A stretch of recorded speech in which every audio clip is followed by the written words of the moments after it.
வணக்கம் நண்பர்களே, முக்கிய செய்திகளை இந்த பதிவில் பார்க்க போகிறோம்.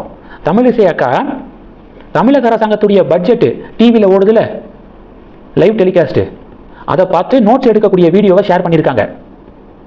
ஷேர் பண்ணி நல்ல திட்டம்னா வெல்கம் பண்ணுவோம், தேவையில்லாத திட்டம்னா விமர்சனம் பண்ணுவோம், தேவைப்படக்கூடிய திட்டங்களை எடுத்து சொல்லுவோம் அப்படின்னு அவங்க காணொலியில் பேசியிருக்காங்க.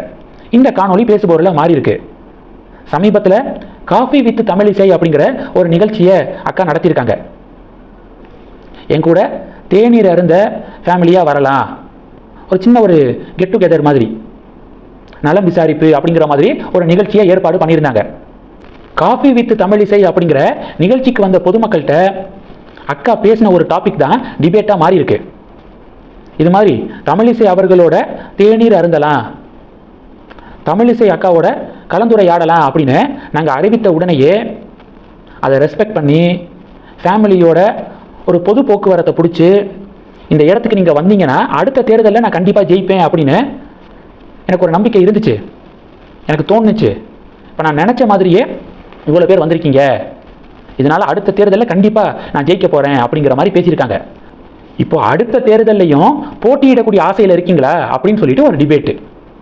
போட்டியிடுங்க, ஒரு தொகுதியில் நீண்ட காலமாக ஒர்க் பண்ணி அந்த தொகுதியை கேட்டுக்கோங்க, இன்னொருத்தங்க கஷ்டப்பட்டு ஒர்க் பண்ண தொகுதியை கேட்டுறாதீங்க அப்படின்னு சொல்லிட்டு ஒரு சில பேர் அட்வைஸ் பண்ணுறாங்க. முக்கியமான டிபேட் என்னன்னா, பத்திரிகையாளர் லட்சுமி சுப்பிரமணியனுடைய மகளுடைய பரதநாட்டிய அரங்கேற்ற விழாவில் பங்கேற்றேன் அப்படின்னு ஒரு புகைப்படத்தை ஷேர் பண்ணியிருக்காங்க அக்கா. பத்திரிகையாளர் லட்சுமி சுப்பிரமணியன் கடந்த காலத்தில் பிரதமர் மோடி குறித்து போட்ட பதிவு இப்போ டிபேட்டாக மாறி இருக்கு. சீனாவுடைய அதிபரோட மாமல்லபுரத்தில் பிரைம் மினிஸ்டர் மோடி சில புகைப்படங்களை எடுத்துக்கிட்டாரு. அப்போது வெண்ணெய் உருண்டை பாறை இருக்குல்ல, அந்த பாறைக்கு முன்னாடி நம்ம பிஎம் மோடியும் சீனாவுடைய அதிபரும் நின்று ஃபோட்டோ எடுத்துக்கிட்டாங்க. ஒரு பெண்மணி ஒரு கமெண்ட் பண்ணுறாங்க, அந்த வெண்ணெய் உருண்டை பாறை இருக்குல்ல, இப்போ உருண்டா என்ன ஆகும் அப்படிங்கிற மாதிரி மறைமுகமாக ஒரு கமெண்ட் பண்ணுறாங்க. நின்றுக்கு இருக்கிறது நம்ம நாட்டுடைய பிஎம் மோடி. அந்த வெண்ணெய் உருண்டை பாறை இப்போ உருண்டு வந்தா அப்படின்னா என்ன சொல்ல வராங்க, உருண்டு வந்து பிஎம் மோடி மேலே விழுந்தா எப்படி இருக்கும் அப்படிங்கிற மாதிரி கமெண்ட் பண்ணுறாங்க. இதை பத்திரிகையாளராக லட்சுமி சுப்பிரமணியன் எதிர்த்திருக்கணும். உங்களுக்கு பிடிக்கலனாலும் அவர் நாட்டுடைய பிஎம் இப்படியா கமெண்ட் பண்ணுறது அப்படின்னு எதிர்த்திருக்கணும். அதை சப்போர்ட் பண்ணுற மாதிரி லட்சுமி சுப்பிரமணியனும் கலாய்ச்சி அவங்க சிரித்து ஒரு கமெண்ட் பண்ணியிருக்காங்க.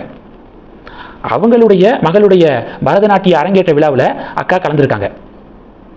பிரைம் மினிஸ்டர் மோடி மேலே எந்த அளவுக்கு ரெஸ்பெக்ட் பார்த்தீங்களா அப்படின்னு வி த லீடர்ஸ் இயக்கத்துடைய வாலண்டியர்ஸ் விமர்சனம் பண்ணுறாங்க. அடுத்தது ப்ரொஃபசர் ராமசீனிவாசன் அவர்கள் காவல் நிலையத்தில் ஒரு புகார் கொடுத்துருக்காரு. 50 லட்ச ரூபாயை என்னுடைய ஃப்ரெண்டுக்கிட்ட கொடுத்து அனுப்புனேன், ஒரு வீடு கட்டிக்கிருக்கேன், அந்த வீடை கட்டக்கூடிய என்ஜினியர்கிட்ட கொடுக்கறதுக்காக 50 லட்ச ரூபாயை கொடுத்து அனுப்புனேன். ஏன்னா எலெக்ஷன் பிஸியாக இருந்தேன், கேம்பெயினில் பிஸியாக இருந்ததுனால என்னால் நேரடியாக போய் கொடுக்க முடியலை, அதனால என் ஃப்ரெண்டுக்கிட்ட கொடுத்து அனுப்புனேன். ஆனால் கொஞ்சம் நேரத்தில் ஃப்ரெண்டுக்கிட்ட இருந்து காசை கொடுத்து அனுப்புனேன், ஃப்ரெண்டுக்கிட்ட இருந்து எனக்கு ஃபோன் வந்துச்சு, யாரோ போலீஸ் உடையில் வந்த ஒரு கும்பல் தாக்கிட்டு அந்த பணத்தை எடுத்துகிட்டு போயிட்டாங்க அப்படின்னு என் ஃப்ரெண்டுக்கிட்ட இருந்து எனக்கு ஃபோன் வந்துச்சு. கொஞ்ச நேரத்திலே பார்த்தீங்கன்னா அந்த ஃபோனும் சுவிட்ச் ஆஃப் ஆயிடுச்சு. அடுத்து சில நாட்களுக்கு பிறகு ஹாஸ்பிட்டலில் என் ஃப்ரெண்டை சந்தித்து என்னன்னு கேட்டேன்.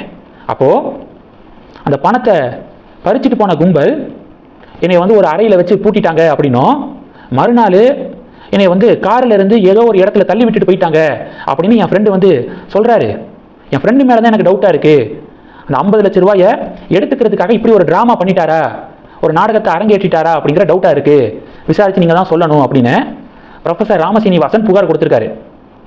இப்போ சில கேள்விகள் என்னென்னா, 3 மாதம் 4 மாதத்துக்கு முன்னாடி நடந்தது, எலெக்ஷன் கேம்பெயினில் பிஸியாக இருந்தபோது ஃப்ரெண்டுக்கிட்ட 50 லட்ச ரூபா கொடுத்து அனுப்புனேன்னு சொல்லியிருக்காரு அவரே. 4 மாதத்துக்கு பிறகு இப்போ கம்ப்ளைண்ட் பண்ணியிருப்பதற்கான காரணம் என்ன அப்படிங்கிற சில கேள்விகள் முன்வைக்கப்படுது. எலெக்ஷன் செலவுக்காக பாஜக மேலிடம் ஒரு பெரும் தொகையை தமிழக பாஜகவுக்கு அனுப்பியிருக்காங்க, அதில் ஒரு பெரிய ஸ்கேம் நடந்திருக்கு அப்படின்னு பல மீடியாக்கள் பேசி வரக்கூடிய இந்த சூழலில் சம்பவம் நடந்து 4 மாதத்துக்கு பிறகு இப்படிப்பட்ட ஒரு புகாரை ப்ரொஃபசர் ராமசீனிவாசன் முன் வச்சதை பார்க்கும்போது சந்தேகமாக இருக்குது.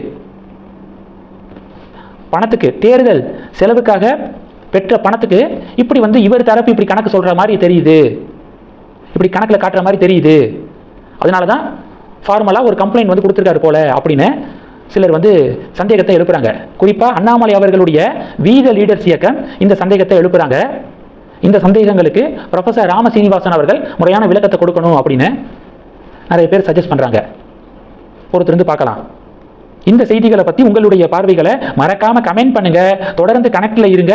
அடுத்தடுத்து நிறையா பதிவுகளை பார்க்க போகிறோம். நன்றி. ஜெய் ஹிந்த்.